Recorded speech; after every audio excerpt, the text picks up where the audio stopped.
revient à l'ordre de la nature, alors qu'au fond, de son point de vue, pour le traduire très rapidement, le vrai miracle est de marcher sur la terre et non pas sur les eaux. Oui, je suis très surpris de ce texte parce qu'il ne correspond absolument pas à ce qui est dit dans les évangiles. Jésus ne présente pas ici un Dieu tout-puissant qui vient bouleverser les ordres de la nature. C'est plutôt l'inverse qui est vrai. Non, mais il fait des choses que les lois de la nature réprouvent, si j'ose dire, ou en tout cas ne permettent pas. Le fond de l'idée, c'est que finalement, premièrement, Jésus parle très peu de Dieu, et quand il en parle à travers les choses les plus simples de la vie. C'est-à-dire l'infini se manifeste d'autant plus qu'il parle à travers le fini. C'est ça l'idée finalement de l'incarnation. Donc il parle de Dieu à travers des choses simples. Nous avons vu tout à l'heure le semeur, mais il vient parler des gens qui se battent pour la justice, des gens qui ont faim et qui ont soif. Et donc c'est pas du tout un Dieu de toute puissance, c'est un Dieu que l'on découvre à travers les choses les plus simples de la vie. La femme qui cherche sa monnaie, le pêcheur, la prostituée elle-même.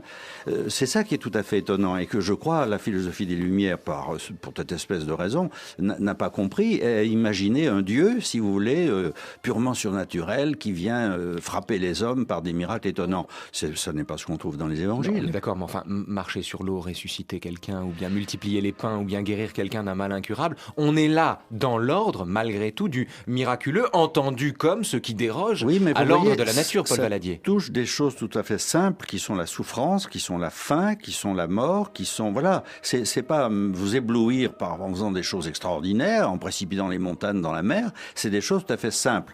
Et je crois que ça touche quelque chose que la tradition chrétienne a bien vu, c'est que le plus haut... Et je crois que ça, c'est une des caractéristiques quand même du christianisme. La transcendance de Dieu se manifeste à travers les choses les plus simples.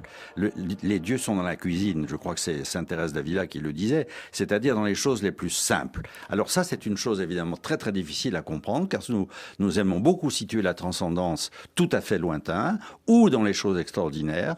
Et ce maître qu'est Jésus nous dit, on peut ne pas l'accepter, mais nous dit exactement le contraire. Dieu, il est, vous savez, dans les choses simples, dans les rapports à autrui, dans l'amour que vous avez pour vos enfants, etc.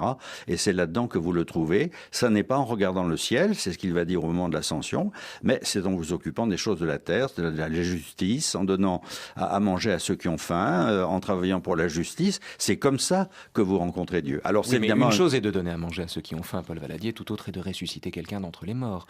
Oui. Je veux dire, les choses les plus simples, je veux bien, ça parle de choses très simples, effectivement, et fondamentales, mais la façon dont ça en parle, et on en revient justement à la question de la parabole, faut-il intégrer la question du miracle dans l'utilisation que Jésus fait des paraboles même? C'est-à-dire, au fond, faut-il croire au miracle ou pas? Non, il faut les intégrer comme signe eschatologique. Comme signe eschatologique. Mais ces signes sont destinés à qui? Est-ce à celui qui croit déjà ou est-ce à celui qu'il s'agit de convertir?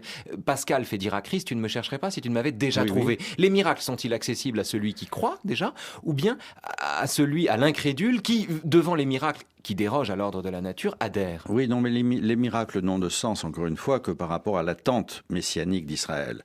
Alors, il ne faut pas transposer sur l'athée d'aujourd'hui, qui en effet risque de comprendre les miracles comme des choses absurdes. Il faut les comprendre à partir du monde d'interprétation qui leur donne sens. Mais ce qui est essentiel, il suffit de lire le chapitre 25 de Saint Matthieu, au moment du jugement dernier, c'est « j'avais faim, vous m'avez nourri, j'étais en prison, vous êtes venu me voir ». Il y a rien d'absolument extraordinaire et on ne vient pas dire est-ce que vous avez cru au miracle ou pas. Et là encore, puisque nous essayons de spécifier ce qu'il en est de la sagesse de ce maître qui est Jésus, c'est une sagesse tout à fait paradoxale qui en effet passe par les miracles en tant que signe messianique, mais qui nous renvoie aux choses les plus simples de la vie. C'est ça l'incarnation. Le Verbe se fait chair et donc il nous parle à travers la chair. Et c'est cela que nous avons certainement beaucoup de peine à comprendre parce que nous voulons toujours envoyer la transcendance dans l'au-delà, dans le lointain ou dans l'exceptionnel. Ou tout simplement parce qu'on prend au sérieux les histoires qui nous sont racontées, Paul Valadier. Si le Verbe se fait chair, comment le Verbe peut-il se faire chair et pouvons-nous adhérer en même temps à l'idée qu'un homme marche sur l'eau? La question demeure tout de même. Je me fais ici l'interprète de ceux qui de bonne foi, et je prends à dessein cette expression, se posent cette question, Paul Valadier. Quel est le statut de la foi, je mets le mot ici entre guillemets, qu'on doit accorder au miracle? C'est ce que je vous disais tout à l'heure, c'est-à-dire que ça suppose, comme quand on suit un maître, d'avoir une initiation pour comprendre de quoi il en est. Quand vous regardez de l'algèbre, évidemment, vous ne comprenez rien et vous dites tout ça est absurde, c'est des signes qui n'ont aucun sens. Et vous avez besoin de quelqu'un qui vous y introduise et qui vous fasse découvrir que ce qui vous scandalise et vous étonne peut être compris d'une certaine façon. Et je dirais la même même chose pour la Bible. Si on la prend de manière littérale, on aboutit à des contresens et à des bêtises stupéfiantes. Et il faut précisément apprendre à la lire. C'est là encore que nous avons besoin de maîtres pour être de véritables disciples. Et alors, dans ces conditions, comment faut-il entendre justement cette idée qui a donné le jour donc à ce qu'on